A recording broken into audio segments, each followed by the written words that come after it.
عالیہ کرتے ہیں۔ اللہ سبحانہ و تعالیٰ اس مسجد کے قاری صاحب پہ بہت لاکھوں کروڑوں رحمتیں نازل فرمائے کہ جن کی مسجد میں میرا جانا ہوا اور میں نے ان سے عرض کی کہ مجھے ترجمے والا قرآن مجید دیجیے، تو انہوں نے کہا کہ آپ کے گھر میں نہیں ہے؟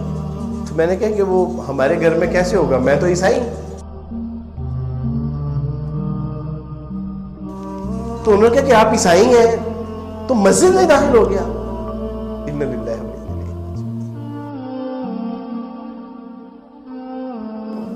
کم بخت، تجھے بچپن سے والدین سکھا رہے ہیں کہ مسلمانوں سے کبھی قرآن، رسول، اللہ کی امہات المومنین صحابہ اکرام کی بات نہیں کرنی۔ 295C لگے گی، ساری زندگی سراہوں کے پیچھے سڑتے رہو گے۔ تو میں نے وہاں سے نکلنے میں عافیت محسوس کی، گویا کہ بڑے بے آبرو ہو کے تیرے کوچے سے نکلیں گے مستاق۔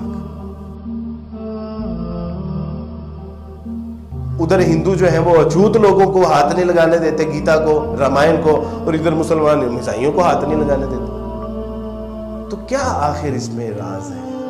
تو جب گئے تو دل میں یہ عہد کر لیا کہ قرآن کو پڑھنا ضرور ہے۔ دوست سے کہا کہ بھائی کسی کو بتانا نہ، قرآن مجید چاہیے۔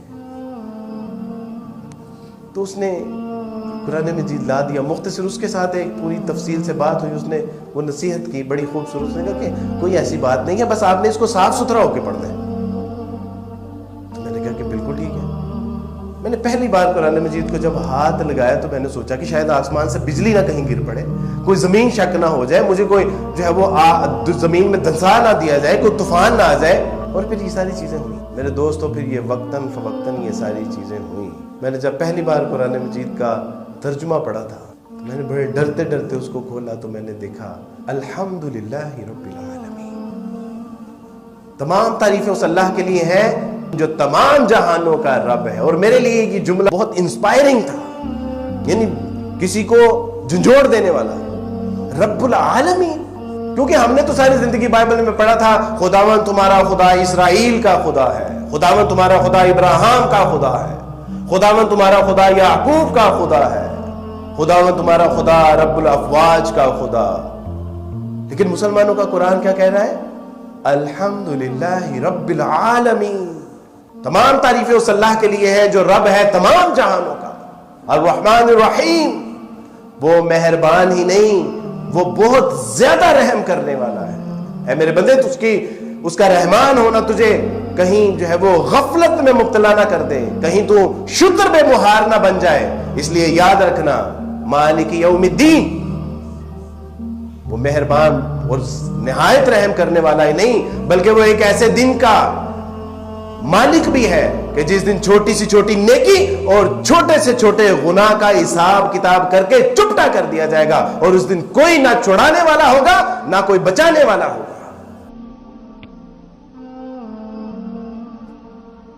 ایاک نعبد و ایاک نستعین،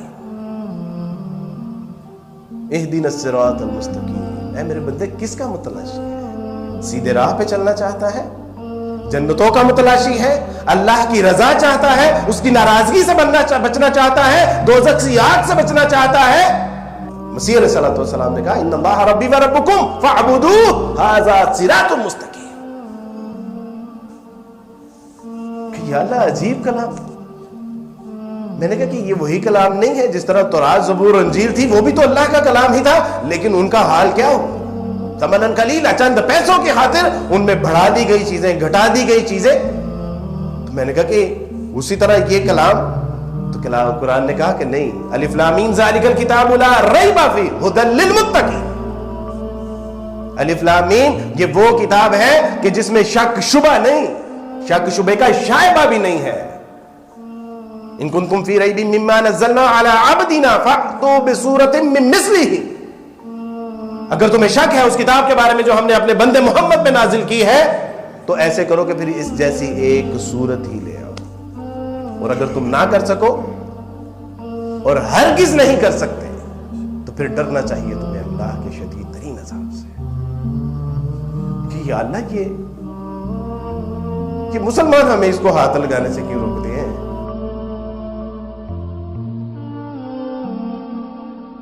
کہ تو آپ کہہ رہے ہیں کہ یہ کلام ان لوگوں کے لیے ہے جو اللہ سے ڈرنے والے ہیں، جو متقین ہیں، جو اس کی رضا جوئی کے لیے اپنے آپ کو وقف کرنا چاہتے ہیں، جو اس کی ناراضگی سے بچنا چاہتے ہیں، یہ مسلمان کہتے ہیں کہ تم ہاتھ نہیں لگا سکتے،